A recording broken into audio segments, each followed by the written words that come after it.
안녕하세요 여러분, 성공합시다. 오늘은 내용을 담을 그릇도 너무나 중요하다는 사실을 한번 생각해 보면 좋겠는데요. 본문이 어제에 이어서 제사장 위임식에 관한 내용이거든요. 그 형식을 통해서 하나님은 많은 메시지를 주고 있고, 우리가 어떤 태도로 예배를 드리고 또 어떤 태도로 신앙생활을 해야 되는지에 대한 메시지를 주시는데요. 한번 들어가서 살펴보도록 할게요. 15절, 아론과 그의 아들들에게 숫양 한 마리를 끌어다 주고 그 숫양의 머리 위에 그들의 손을 얹게 한 다음에 그 숫양을 잡고 피를 받아서 제단 둘레에 뿌려라. 그 숫양의 각을 뜬 다음에 내장과 다리는 씻어서 각을 뜬 고기와 머리 위에 얹어 놓아라. 이렇게 하여 그 숫양 전체를 제단 위에서 통째로 살라 바쳐라. 이것이 바로 나 주에게 드리는 번제이며 이것이 바로 향기로 나를 기쁘게 하는 살라 바치는 제물이다. 자, 제사장 유임식 때 숫소와 숫양 2마리가 필요하다고 했잖아요. 오늘은 숫양을 어떻게 하는지에 대한 이야기예요. 자, 숫양 1마리는요, 통째로 살라 바치는 번제물로 드리라고 말하고 있어요. 번제는 온전한 헌신을 상징하는 제사로서 그 제물을 완전히 태우죠. 그것을 통해서 하나님과의 바른 관계를 회복한다는 의미를 가지고 있어요. 이 번제가 하나님을 기쁘게 하는 향기로운 제사가 될 것이래요.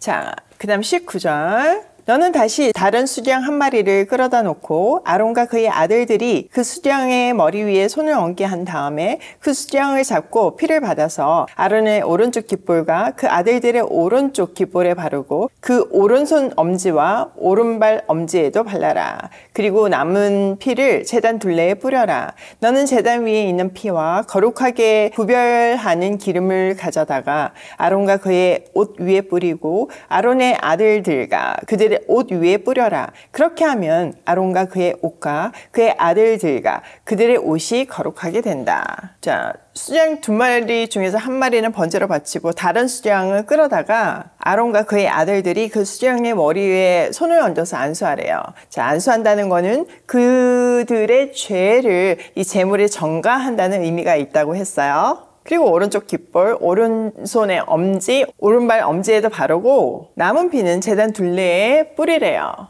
또 제단 위에 이제 피가 있잖아요. 그 피와 기름을 가져다가 거룩한 예복을 입은 아론과 그의 아들들에게 뿌리래요. 그것으로 인해서 그들의 옷이 진정 거룩하게 된다는 거죠. 이것은 제물의 대속의 죽음으로써 비로소 그들이 깨끗하게 되었다는 의미예요. 자, 22절. 이 숫양에게 기름기와 기름진 꼬리와 내장을 덮은 기름기와 간에 붙은 기름 덩어리와 2 콩밥과 그것을 덮은 기름기를 떼어내고 오른쪽 넓적 다리를 잘라내어라. 제사장을 위임하는 의식에서 쓸 것이니 너는 주 앞에 있는 누룩을 넣지 않는 빵을 둔 광주리에서 빵 1덩어리와 기름을 섞어서 만든 과자 1개와 속빈 과자 1개를 가져다가 그 전부를 아론의 손과 그의 아들들의 손에 얹어 주어 그것으로 주 앞에서 흔들어 바치는 제물로 드리게 하여라. 너는 그들의 손에서 그것을 받아다가 제단의 번제물 위에 놓고 불살라라. 이것이 바로 향기로 나 주를 기쁘게 하는 나 주에게 살라 바치는 제물이다. 자, 제사장은요, 숫양의 기름진 부분과 오른쪽 넓적 다리를 가신대요. 또 빵 1개와 기름 발라 구운 과자와 속빈 과자 1를 아론과 그의 아들들에게 주고 흔들어 바치게 하래요. 이게 요제죠. 요제가 히브리 말로요, 테누파인데 이것은 제물을 앞뒤로 흔드는 행위를 말하고 있어요. 요제는요, 하나님께 식사를 드리는 의미를 갖고 있는데요, 이것은 하나님과의 화목을 뜻하고 있죠. 예수님도 이 땅에 오셔가지고 늘 제자들하고 떡을 떼면서 교제했잖아요. 특별히 이스라엘 사람들에게는요, 같이 밥을 먹는다는 거는 같은 공동체가 되었다. 굉장히 특별한 의미가 있었어요. 그러니까 하나님께 식사를 드림으로 해서 진정한 화목을 지금 구현하고 있는 거죠.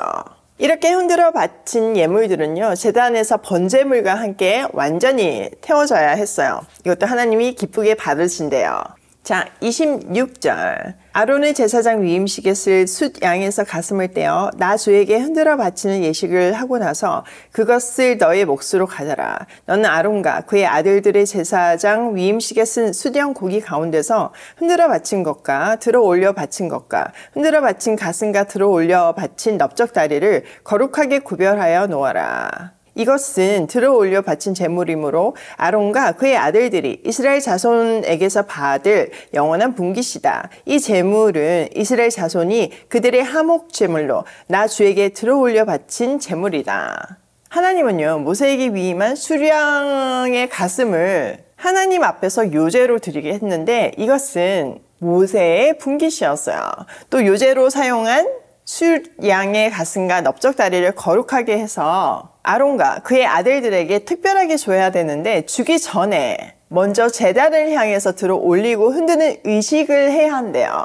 이렇게 위임식 때 사용된 제물을 제단을 향해서 흔듦으로 해서 이렇게 거룩하게 된 제물을 하나님께 드리고 또 그 제물을 받으신 하나님께서 그것을 제사장들에게 주시는 것을 상징했던 거죠. 자, 29절. 아론의 거룩한 옷은 그의 자손들에게 물려주어서 그들이 제사장 위임 때에 그것을 입고 기름 부음을 받게 하여라. 아론의 아들 가운데서 그의 제사장직을 이어받고 회막에 들어가서 성소에서 예배를 드릴 사람은 이래 동안 이 옷을 입어야 한다. 자, 아론을 위해서 만든 옷은요, 대를 이어서 물려줘야 한대요.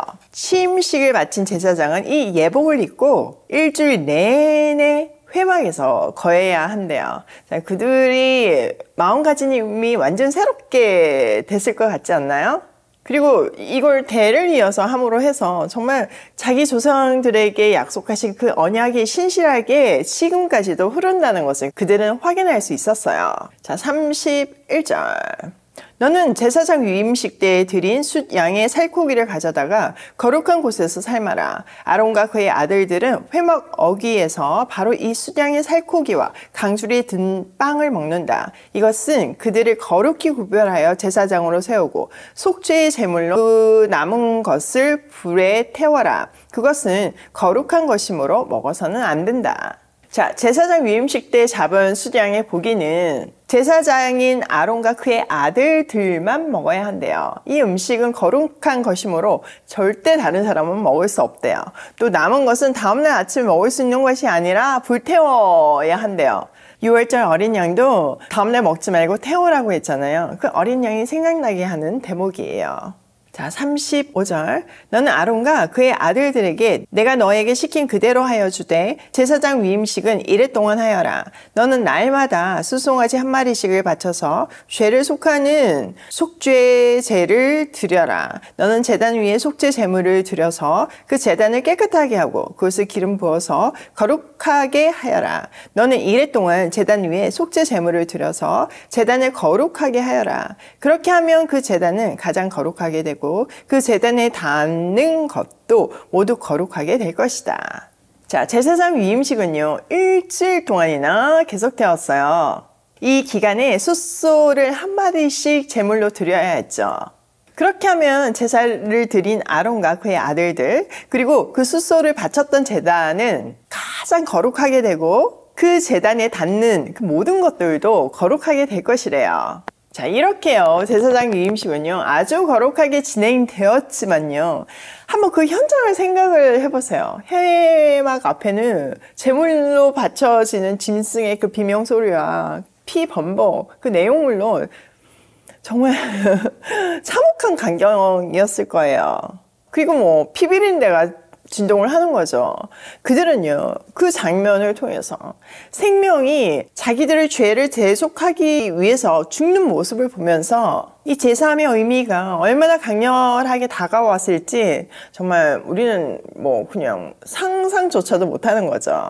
제사장들은 그 위임식을 통해서 난 정말 이 피값으로 살림을 받았으니까, 구별되었으니까 구별된 삶을 살아야겠다 결단했을 거예요.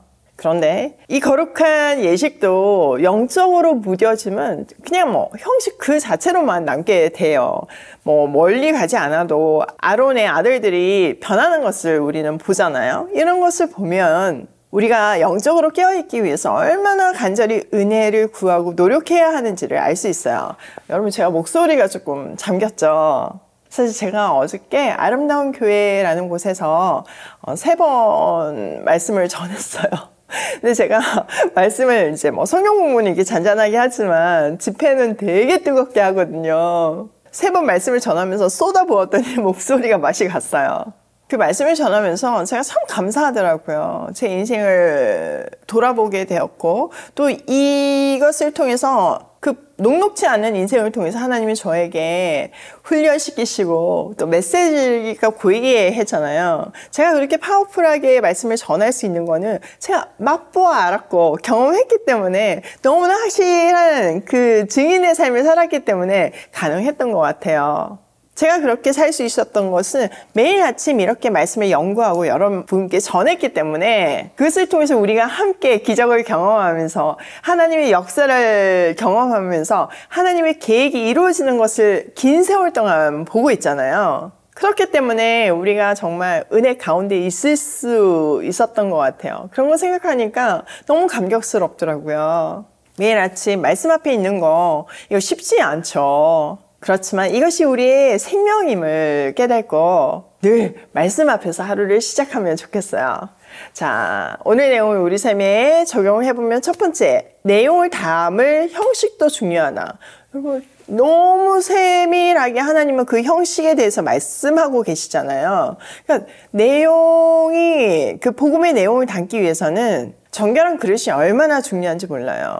우리도 하나님이 찾으시는 그릇은 금그릇도 아니고 은그릇도 아니고 정말 정결한 그릇이잖아요. 그러니까 우리의 삶이 이 복음을 맞는 우리의 태도, 또 말씀 앞에 있는 거, 이런 형식이 너무 중요하다는 것을 기억하면서 늘 말씀 앞에서 깨어있기를 소원해요.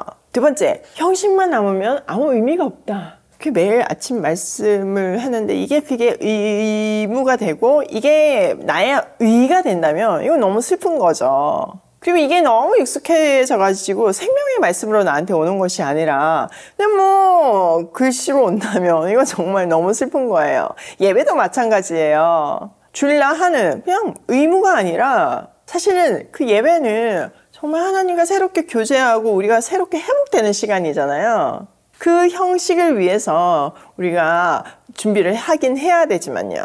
형식만 남는 것은 정말 아무 의미가 없다는 것을 기억하면서 늘 새롭게 복음을 맛보아하는 축복된 삶을 살기로 해요.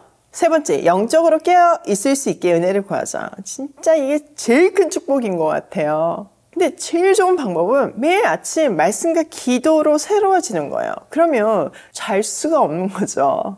혼자 힘으로는 참 어려우니까 은혜를 구하면서 우리가 서로 응원하면서 늘 말씀 앞에서 새로워지면 좋겠어요.